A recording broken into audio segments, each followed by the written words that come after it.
Xin chào các bạn, series yêu thương chữa lành đã quay trở lại. Đây là chuỗi các video ghi lại những câu chuyện thật, con người thật đã vượt qua những căn bệnh nan y bằng một phương pháp mà khoa học thế giới chưa từng biết tới.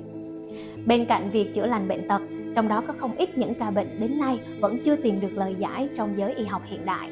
Mục đích của phương pháp chữa bệnh mới mẻ này mang đến cho các bạn một góc nhìn mới về căn nguyên gây bệnh và tầm quan trọng của việc thay đổi trong quá trình chữa lành mà chúng tôi gọi là chuyển tâm khỏi bệnh. Nhân vật chính trong video lần này là chú Dương Xuân Đào đến từ Gia Lai, người đã được chẩn đoán bị thoát vị đĩa đệm và dự kiến cần phải phẫu thuật vào năm 2022.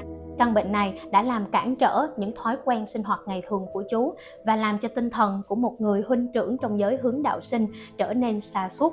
Xin mời các bạn cùng đón xem quá trình chữa lành và khai mở năng lực đặc biệt của chú Đào trong video sau đây. Năm 2022 tôi bị đau nhức về cái chân phải. Sau đi mà làm MRI các thứ thì nó là bị thoát để được. Cái biểu hiện nó đầu tiên là ngồi lâu nó bị tê, nó tê từ đùi, từ cái xương chậu xuống tới hết bàn chân của bên chân phải, nó rất là tê. Mà nếu mà rồi sau đó làm dần nó diễn biến là nó đi lại, đi bộ thì khoảng từ vài chục mét là bắt đầu hết đi nổi. Thành thử là có những cái chuyến tôi đi lỡ mà có cái gì đi bộ bạn bè nó phải dìu. Anh kể lại cái lần mà anh bị ở ngoài Bắc Ninh. Thì tôi có một lần đi dự cái lễ hội bên dòng tộc của Tết năm 2022 ở Bắc Ninh. Thì tôi ra thì buổi sáng dậy đi tập thể dục thì được vài chục bước là bắt đầu quỵ luôn, không đứng nổi. Tôi rất bi quan. Có chuẩn bị để làm phẫu thuật thì số bạn bè khuyên khoan đã, thì tình cờ tôi mới ra Đà Nẵng. Đi ra Đà Nẵng để đi làm bên nha khoa thì người ta làm gặp anh Trung Hiếu. Thì khi mà tôi làm nha khoa thì nó bị sưng, đau nhức, thì anh Hiếu đã có những cái truyền những cái phương pháp và tôi không có bị đau nhức răng giống như bình thường sau khi phẫu thuật răng. Thì từ đó nó mới dẫn dắt nhất cái tâm sự, cái chuyện mà tôi bị thoát đĩa đệm. Thì như vậy thì anh Hiếu anh đã có truyền năng lượng cho cái phương pháp đầu tiên trong đời tôi mới gặp được. Nghĩa là nó có một cái hiệu nguyện diệu tức khắc. Thì qua ngày hôm sau tôi thử đi bộ. Thì tôi đi bộ từ cái điểm tôi ở là đường Nguyễn Văn Linh gần bên Nguyễn Hoàng.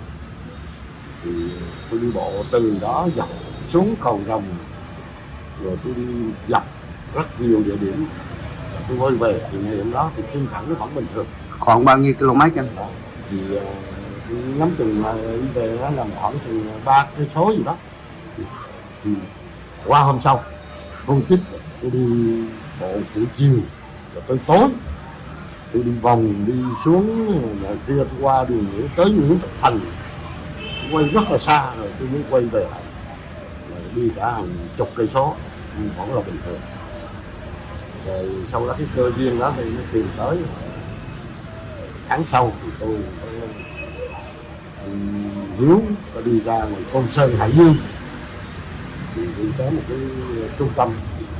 Thầy ở đó có truyền cho tôi những cái năng lượng về để mà tự cho cái sức khỏe bản thân mình.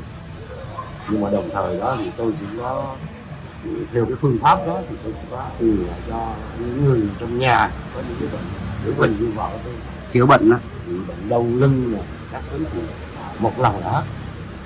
Đồng thời tôi có người bạn thân nhỏ tuổi hơn tôi cũng bị tê nửa cánh tay xuống tới ngón tay.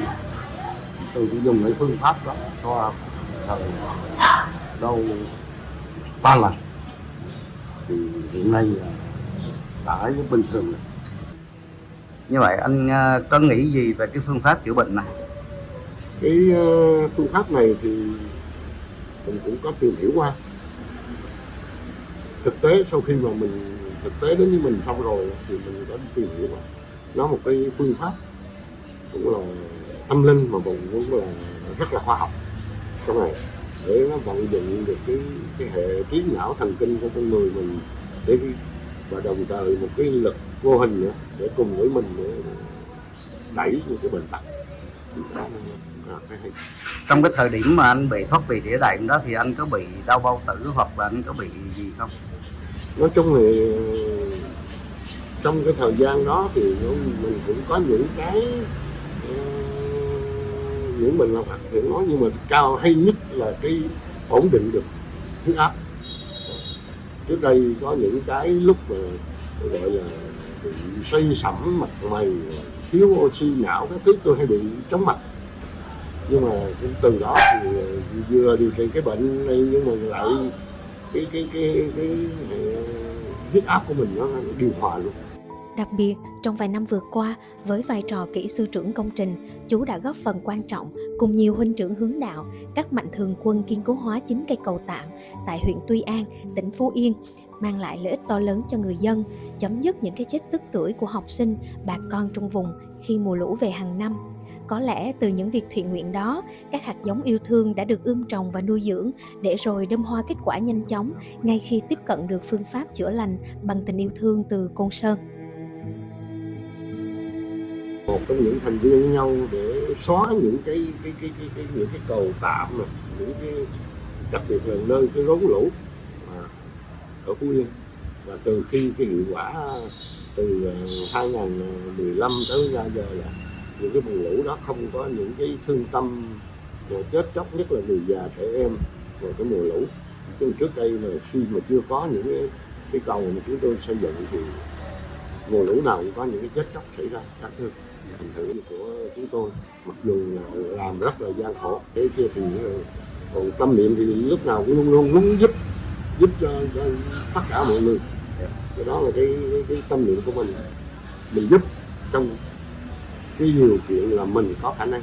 Các bạn thân mến, các bạn vừa lắng nghe câu chuyện của chú Dương Xuân Đào đến từ Gia Lai. Không những vượt qua căn bệnh của bản thân, mà từ nay chú đã được khai mở khả năng đặc biệt để có thể giúp ích và chữa lành cho những căn bệnh của bà con, xóm giềng và người thân của mình. Thông qua câu chuyện lần này, chúng tôi mong muốn đem đến cho các bạn một góc nhìn mới về bệnh tật khi chẳng may chúng ta gặp phải trong cuộc sống. Mặc dù chưa phải là đại trà, nhưng kết quả tức thì đạt được đối với bệnh nhân đã mở ra cho chúng ta nhiều câu hỏi. Vậy bạn có suy nghĩ gì về trường hợp trong video vừa rồi? Chúng tôi hầu mong các nhà khoa học, y học, nhân chủng học sẽ đưa ra nhận định và có nghiên cứu về vấn đề này để giúp cho con người tìm được phương pháp phục hồi trong tương lai. Và bây giờ, xin mời các bạn cùng tham gia thảo luận với chúng tôi ở bên dưới video. Nếu các bạn thấy hữu ích, hãy cùng với chúng tôi chia sẻ video này đến nhiều người hơn. Và bạn cũng đừng quên nhấn nút theo dõi kênh Bông Sen Yêu Thương để không bỏ lỡ khi series của chúng tôi có tập mới nhé.